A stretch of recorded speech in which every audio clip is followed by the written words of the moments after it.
Assalamualaikum warahmatullahi wabarakatuh. Jumpa lagi bersama Kak Vegi dan juga Kak Via dalam Ekskul Pramuka. Nah, sama seperti pekan-pekan sebelumnya, hari ini pun kita akan membawakan satu tema yang menantang. Kenapa yang menantang? Karena ini belum pernah kita bawakan sebelumnya ya Kak. Nah, kita akan membahas kali ini yaitu Morse. Oke. Morse ini kenapa salah satu menantang? Karena Morse ini diperlukan pertama cukup sulit, yang kedua pengingat harus tajam pengingatannya. Jadi kita tuh harus mampu mengingat dan tenang saja, tidak akan seribet yang ada di buku karena Kak Via ada rumus jitu seperti rumus The King. Nah, rumus The King sudah dikelompokkan bagaimana cara kita memilah dan memilih mana yang garis dan mana yang titik. Oke, kita serahkan kepada Kak Via. Kepada Kak Via kita persilahkan. Oke, pada pertemuan kali ini kita akan membahas tentang Morse. Ketahuilah, Morse ini ditemukan oleh Samuel Eby Morse pada tahun 1832. Morse ini terdiri dari titik dan garis. Biasanya Morse ini digunakan untuk memberi simbol atau memberi isyarat, bahasa isyarat antara yang satu dengan yang dua dan seterusnya dalam sekitaran mereka. Cara membunyikan atau cara pemberitahuan simbol ini, yang pertama kita bisa menggunakan fluid dan kita juga bisa menggunakan senter, menggunakan cahayanya. Kakak pasti tahu dong, Morse ini terdiri dari dua simbol antara titik dan garis gitu kan. Kalau pada fluid, titik ini kita cukup satu gitu, satu aja. Tapi kalau pas garisnya pasti panjang gitu kan. Tapi kalau pada kita menggunakan media senter, kalau pada titik kita kayak sekali kedip aja, sekali kedip aja lampu senternya. Tapi kalau seandainya garis, kita bakal mengedipkan lampu, memberikan lampu punya senternya itu pakai panjang apa lama gitu, istilahnya kayak garis kan. Berarti emang harus pinter ya Kak ya? Ya, harus menggunakan pengingat. Kakak jujur sekarang belum belajar sedikit lupa, tapi nah kita sama belajar lagi. Oke, kita masuk hurufnya aja Kak. Oke, kita masuk hurufnya aja. Yang pertama kita ada empat titik.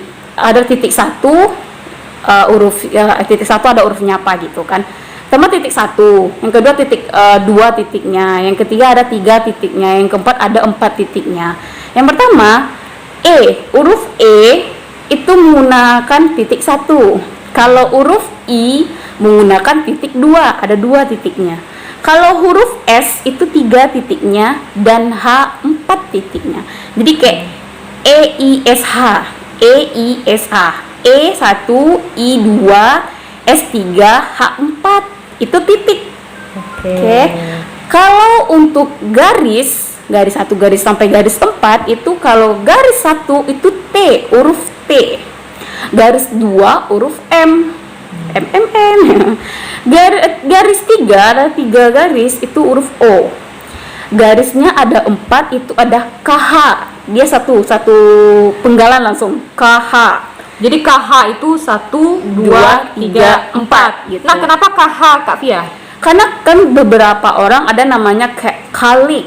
Nah, kalau CH juga 4 juga. Sama KH dan CH itu memiliki 4 garis. Oke, ilmu baru ya bagi kita semua. Karena saya kayak ada teman kakak dulu kalik gitu, K dan H gitu kan. Jadi nggak perlu huruf K dan H kita gabung ya, tapi langsung aja ada KH itu garisnya ada 4. Oke, gitu. sip.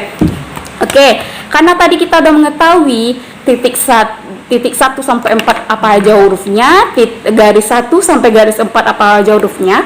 Sekarang kalau seandainya antara titik dan garis itu disatukan, kayak huruf A itu disimbolkan dengan titik dan garis. Kalau huruf U, yang U itu titiknya ada 2, garisnya ada 1. Kalau V, titiknya ada 3, garisnya ada 1. Jadi A, U, V, jadi A titik 1 garis 1. Kalau U titik 2 garis 1. Kalau V titik 3 garis 1. Nah, itu pasti gampang dong, dari titik saja sampai garis saja dan pergabungan antara titik dan garis. Tapi dengan catatan garisnya cuma satu. Ada juga kebalikan dari yang garis satu tadi, seperti N garis 1.1. Kebalikan dari A. Kebalikan, gampang. Kalau D garis 1.2, kayak tadi kan titiknya yang 2 titik duluan, 2 depan. baru garisnya yang 1. Tapi kalau D itu tuh garis duluan, baru titiknya yang 2. Yang B itu garis 1, titiknya 3, kebalikan dari V tadi. Jadi kayak yang pertama, kita ulang lagi ya, kita flashback ke yang pertama tadi. Yang pertama tadi kalau titik 1 sampai titik 4 itu tuh ada EISH, Ya. gitu. Kalau garis 1 sampai garis 4 TMOKH, TMOKH gitu. Nanti kalau antara pergabungan antara titik dan garis, yang pertama kalau titik yang duluan itu tuh ada AUV, tapi kalau garis duluan yang garis titik titik itu NDB. Jadi AUV NDB hampir sama tuh. Sudah tuh U masuk V, sudah tuh ND masuk B. Dah, sekarang kakak sekalian ingat yang tadi ya. Yang pertama tadi, sekarang kita tuh kayak ada golongannya gitu. Golongan pertama tadi ada titik dan garis. Golongan kedua gabungan dari titik dan garis. Sekarang golongan ketiga ini masih tentang gabungan titik dan garis, tapi ini lawannya. Misalnya kalau di huruf yang ini garisnya 1, di huruf yang ini garisnya 2 gitu. Seperti K, P, dan L. Kalau pada huruf K itu ada garis, titik, dan garis. Pada lawannya yaitu huruf R, titik, garis, dan titik. Berlawanan kan? Yang kayak huruf K tadi garis duluan, baru titik, baru garis. Kalau pada huruf R itu titik duluan, baru garis, baru titik. Oke? Dua ini ya, dua bagian yang berlawan arah. Oke, mari kita coba. Pada huruf K terdapat simbol garis, titik, garis. Pada huruf P, titik, garis, garis, titik. Pada huruf L, titik, garis, titik, titik. Oke, lawannya lagi. Pada huruf R itu ada titik, garis, dan titik. Pada huruf X itu ada garis, titik, titik, garis. Pada huruf F itu ada titik, titik, garis, titik. Gimana kakak sekalian? Udah paham kan?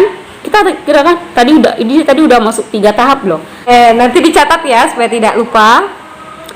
Oke, udah 3 dulu ya. Udah 3 yang kakak jelaskan. Bagian keempat itu hampir sama seperti bagian AUV dan NDB tadi.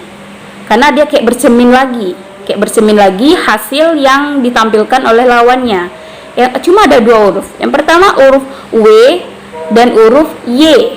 Kalau di huruf W itu titik, garis, garis. Di huruf Y ada garis, titik, garis, garis. Lawannya atau cerminannya yaitu G. Ada garis, garis, titik, dan Q, garis, garis, titik, garis. Oke, udah 4 nih. Yang kelima, yang terakhir itu satu bagian aja dan dia tidak ada lawan, tidak ada cerminannya, yaitu huruf C, Z, dan J. C, Z, J. Kalau C ini terdiri dari garis, titik, garis, titik. Kalau Z, garis, garis, titik, titik. Kalau J, titik, garis, garis, garis. Oke, tenang, kalau sekalian nggak bakalan pusing. Nanti kami bakalan membantu dengan tampilan di atas, di bawah, di mananya gitu kan. Pokoknya ada kami bantu, dan itu bakalan dikelompokkan seperti yang kakak jelaskan tadi. Dan seperti yang kakak bilang dari awal tadi, di Morse ini dibutuhkan pengingat yang kuat, karena pertama dia berkelompok, yang kedua dia sedih menjebak gitu. Oke, cukup panjang lebar ya yang sudah dijelaskan oleh Kak Via tadi. Semoga kakak-kakak di rumah bisa memahaminya, dan nanti catatannya akan kami bantu supaya bisa mengingat dengan cepat dan rapi. Nah, untuk tugas apa Kak Via? Bukti bahwa kakak-kakak menyimak dengan baik video ini dan harus sesuai ya formatnya dengan apa yang Kak Via katakan tadi.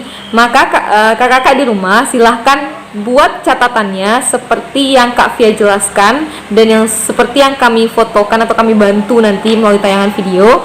Kakak-kakak semua fotokan hasil catatan sandi Morse-nya dan dikirim via grup ya, Oke. ke WhatsApp grup kita. Dan untuk tidak terjadinya, karena sudah ada beberapa kasus yang penciplakan atas punya temannya, kakak maunya di catatannya itu ada nama dan kelasnya. Oke, jadi di atas catatannya itu misalkan Octavia 10B, misal Iya. seperti itu. Baru Octavia 10B, catatannya. baru catatan. Jadi jelas dia memang buku ini buku Octavia seperti itu. Bukan punya temannya yang nanti dia potong, dia kirimkan atas nama dia. Saya bakalan mencek satu-satu. Oke? Selamat mencatat. Sampai jumpa pekan depan. Kita akhiri dengan alhamdulillah. Alamin. Assalamualaikum Warahmatullahi wabarakatuh.